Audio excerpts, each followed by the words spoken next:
Napasinghap ang lahat na natulala sa pagpasok ng malaharing naglakad na binata na lumapit kay Adriana at hinapit ito sa baywang. Halos hindi kumukurap ang mga mata sa binatang kilalang isang tycoon billionaire na si Bradley Tuazon, maging ang mga bisita at reporter ay sa kanya na nakatutok na ngayon lang muli nagpakita ang isang herdero sa pamilya Tuazon. "Are you okay, love?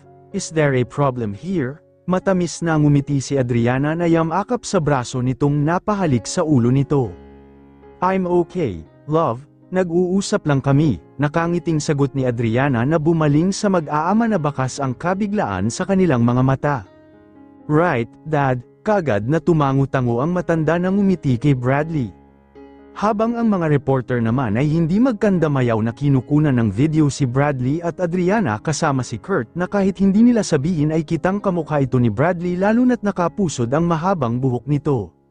Nakasuot ng diamond earring sa kaliwang tainga na kumikinang pa na lalong ikinalakas ng dating nito, nakasuot ito ng black tuxedo at nakashave din ang balbas at bigote.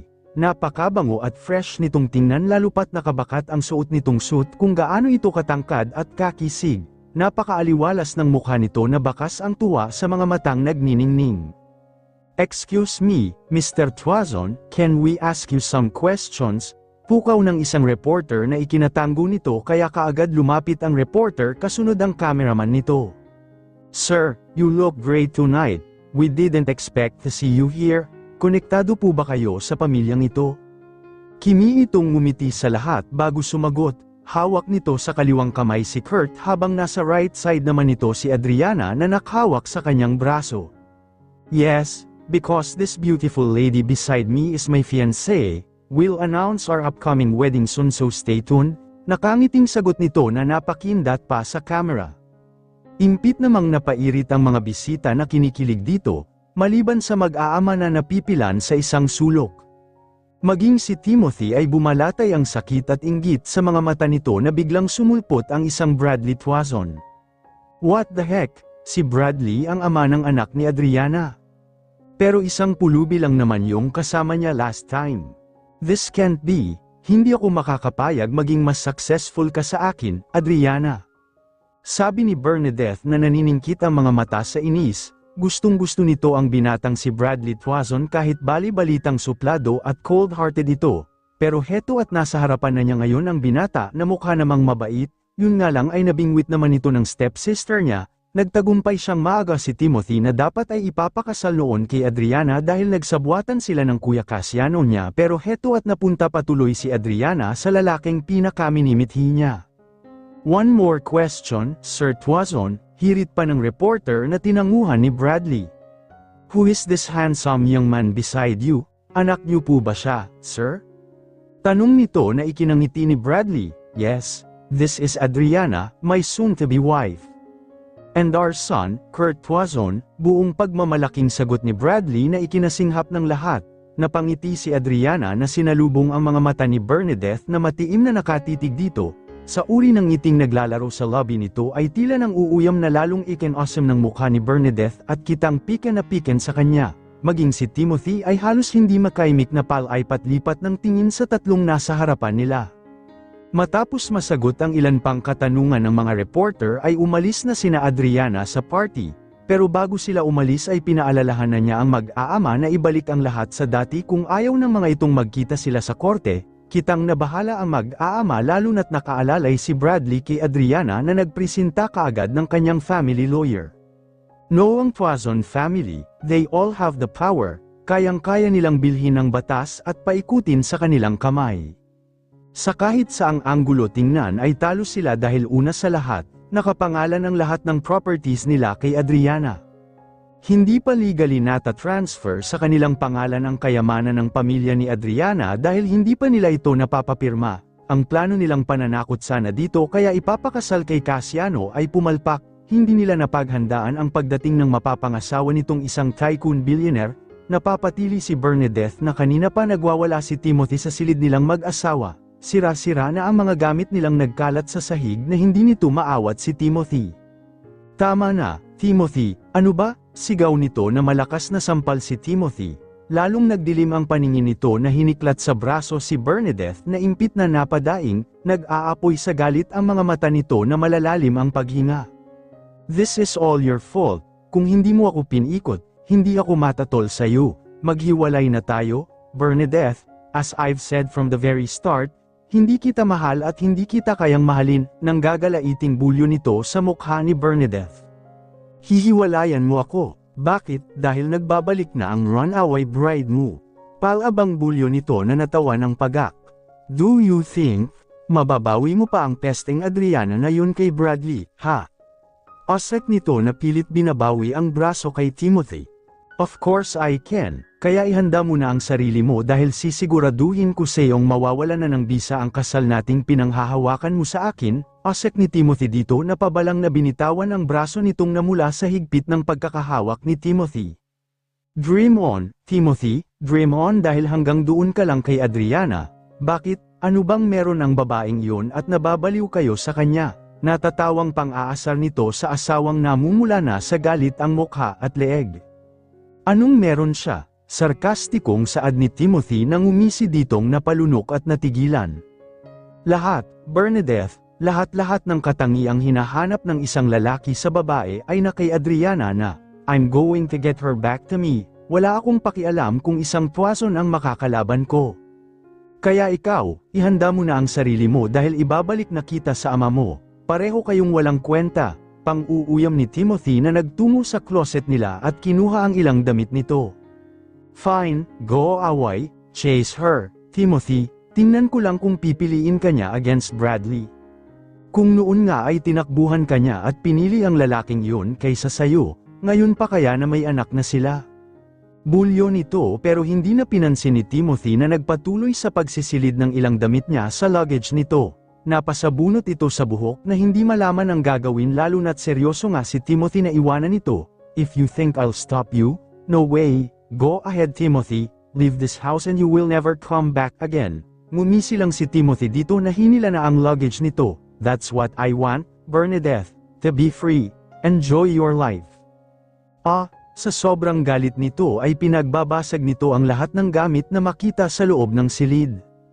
Para itong matatakasan ng bait sa mga sandaling ito na iniwan na siya ng tuluyan ni Timothy kasama ang anak nila. She knows na walang pagtingin sa kanya si Timothy at napilitan lang itong pakasalan siya dahil sa pamimikot niya sa binata. Sinadya niya itong lasingin at lagyan ng gamot pang painit ang ininom nito kaya nawala ito sa sarili at magdamag siyang inangkin na nagbunga. Sa mata ng publiko ay masaya silang mag-asawa pero lingid sa kaalaman ng lahat. Palaging nag-aaway ang dalawa kaya hindi nila katabi sa kama ang anak nila para hindi nito makita ang mga magulang na nagkakasagutan. This is all your fault, Adriana, ano bang meron ka at nahuhumaling sayo ang mga lalaki? Noon si Timothy and now si Bradley. Bulalas nito nang maalala si Adriana. Mal na namang sumibol ang galit, inis, inggit at selos nito sa dalaga nang maalala ang kalagayan nito ngayon. Kung saan imbes na maghahirap ito na itinakwil nila at kinuhaan ng mga properties ay napunta pa ito sa isang sikat na bilyonaryo. Napangisal ito na may sumagi sa isipan. Ang araw kung saan maayos pa sila ni Adriana na pinapakisamahan nito noon at may naipagtapat ang dalaga na madilim nitong sikreto. Sa dami ng nangyari ay halos makalimutan na nito ang tungkol sa bagay na iyon. Ang araw na sinabi ni Adriana sa kanya na may nabangga itong dalaga at hindi na nasaklolohan. Mukhang sa akin pa rin ang huling halakhak, Adriana, sisiguraduhin kung mapapasunod kita sa palad ko or else your secret will exposed. Bulalas nito na napahalakhak na tila nagdidiwang, lisipin pa lang niya na maipapakulong niya si Adriana ay nagdidiwang na ang loob nito. I can't wait to see you again my dear stepsister, saad nito na naisip na kung paano i-blackmail si Adriana para iwanan nito si Bradley at sa kanya babagsak ang binata. Tahimik na nagpapakiramdaman ang dalawa habang pauwi. Karga naman ni Bradley si Kurt na nakatulog na habang hawak nito ang kamay ni Adriana nakatabi nito sa backseat. Panaka-naka itong sinusulyapan ni Adriana dahil pansin niyang nag-ahit ito ng balbas. Mas lalo tuloy itong gamwapo at lumabas ang totoong anyo. Pero kita ang kakaibang lungkot sa mga mata nito na tila malalim ang iniisip. Napaigtad si Adriana nang marahan nitong pisilin ang kamay nito na ikinalingon nito kay Bradley at nagsalubong ang kanilang mga mata. Para itong malulusaw sa tinging ginagawad ni Bradley na tumatagos sa kanyang buto. May problema ba? Mahina at nauutal nitong tanong na hindi matagalang makipagtitigan kay Bradley. Para siyang tinatambol sa puso na damang-dama niyang may kakaiba kay Bradley ngayon, na parang maraming naglalaro sa isipan nito at hindi nito mahulaan ang iniisip ng binata. Ilang segundo itong tinitigan ni Bradley sa mga mata bago umiling na hinagkan siya sa noo. Nothing, Witty, hindi ko lang gusto ang naabutan ko kanina, saad nito na bumaling na sa harapan. Hindi naman na umimik pa si Adriana kahit ramdam niyang hindi iyon ang dahilan. Nangunutno si Adriana na sa isang kondominium sila huminto. Napatingala pa ito sa building pagkababa nila at umawang ang lobby nang makilala ang building. Ang old unit ni Bradley na katabi ni Timothy, nagpatiano dito nang hilay na siya ni Bradley papasok ng kondominium. Napapayuko naman ang lahat ng staff na binabati sila pero parang haring naglakad lang si Bradley habang karga nito si Kurt sa kanang braso at sa kaliwang kamay naman kay Adriana. Hanggang makarating sila sa unit nito ay tahimik pa rin si Bradley. Tumuloy ito ng silid na maingat na inilapag ang anak nitong nahihimbing, naiwan naman sa sala si Adriana na napapagala ang paningin sa kabuuan ng unit nito. Ngayon ay nakatitiyak na nga siyang dito siya noon pumasok dala ng kalasingan kaya hindi nakilala ang unit, halos walang pinagbago ang lugar. Maging sa kagamitan at pintura nito ay ganun pa rin noong una niyang makita, 5 taon na ang nakakalipas. Bradley, napapitlag ito biglang may brasong yumapos sa baywang nito na kinabig siya padiin sa katawan nito. Habang nakatayo siya sa harapan ng glass wall, napalunok ito nang bumilis ang pintig ng puso na nagsumiksik ito sa kanyang leeg at mas niyakap pa ito, kahit paano ay naibsan ang kaba na nadarama nito na si Bradley na ang kusang lumapit sa kanya. I always believe you dahil ramdam ko sa sarili kong mabuti kang babae, dinala mo ang anak ko kahit mabibilad ka sa kahihiyan. Hindi mo ako hinabol para ipaako sa akin ng sapilitan ng bata.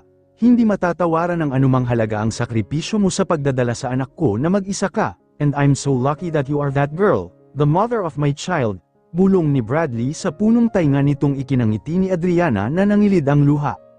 Minsan na akong nawala ng mag-ina na walang nagawa, at ngayong nandito na kayo na dinala sa akin ng kapalaran.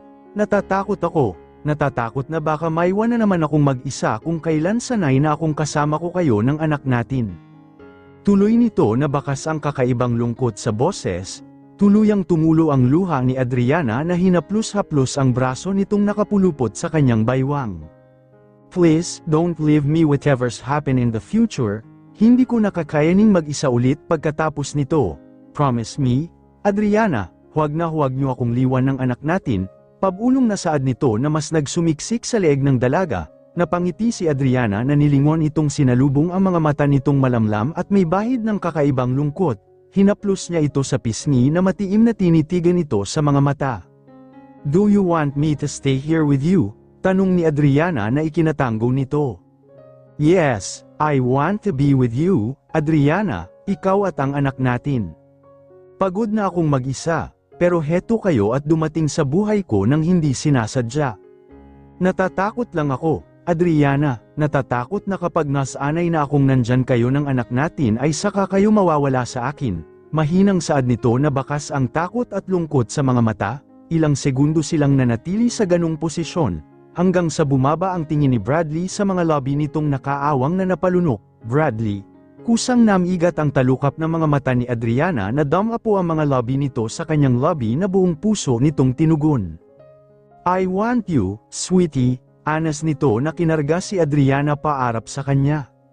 Napalingki ng mga hita si Adriana sa baywang nito na palalim ng palalim ang kanilang halikan, habang marahang naglakad si Bradley na inihiga ito sa carpet, hinayla nito ang ilang throw pillow sa sofa na katabi nila na pinaunan doon si Adriana. Habang patuloy silang naghahalikan ay isa-isa na nitong hinuhubad ang kasuutan nilang dalawa. Tuluyang natangay si Adriana na muling nagpaubaya kay Bradley na walang pag-aalinlangan. Touch me, sweetie, bulong ni Bradley na dinala ang kamay nito sa kanyang naghuhumindik na sandata. Nag-iinit ang mukha ni Adriana na parang lulukso na ang puso nito sa kaba nang mahawakan nito ang sandata ni Bradley. It's really that big. It was the first time na may mahawakan siyang ganon.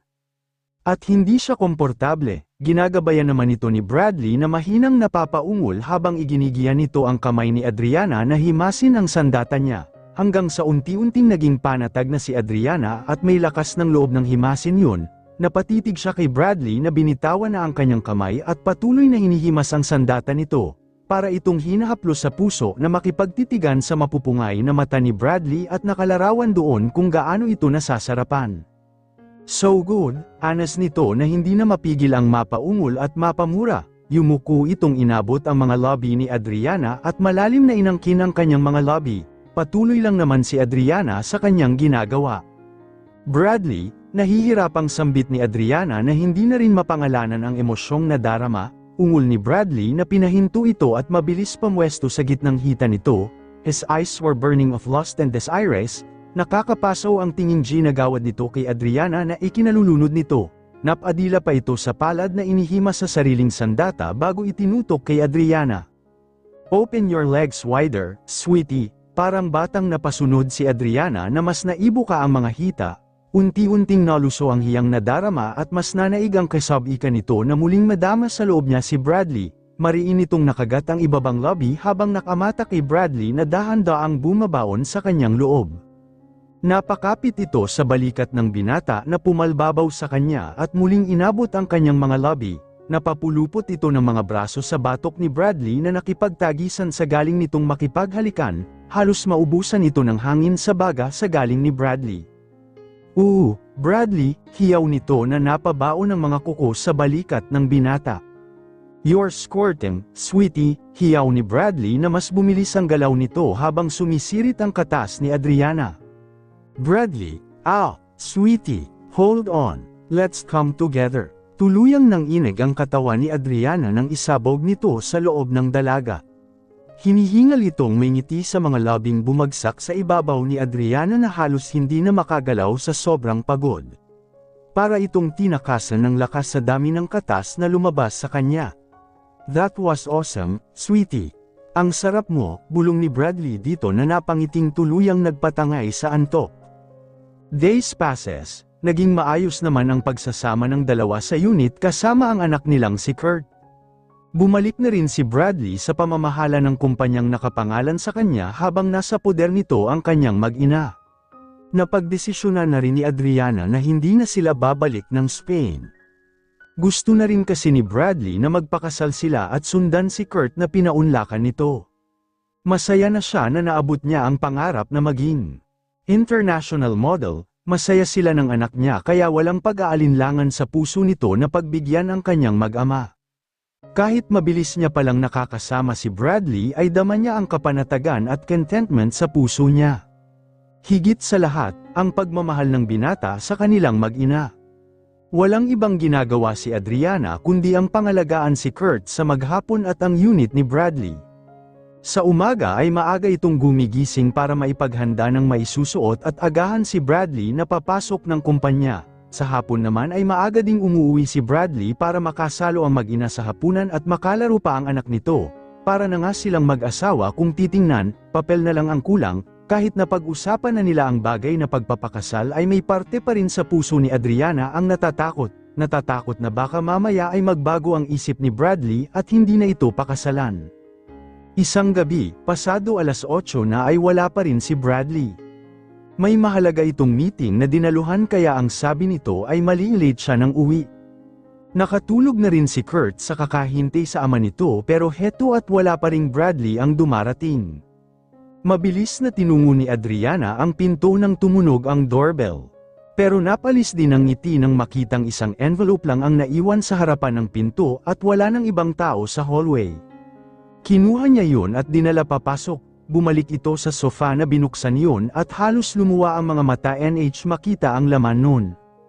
Ilang larawan ng babae na kasama si Bradley. Masaya ang mga ito na kitang may relasyon. Pero ang nagpanigas kay Adriana, ang huling picture, kuha yun mula sa isang dashcam na nabunggo ang dalaga at kitang-kita sa larawan ang kotse niya na siya ang nakabangga. Parang umikot ang paningin ni Adriana na muling nagbabalik sa memorya nito ang bangungot sa nakaraan niya na matagal na niyang tinatakasan. Anong ibig sabihin nito? Ang babaeng nabunggo ko noon.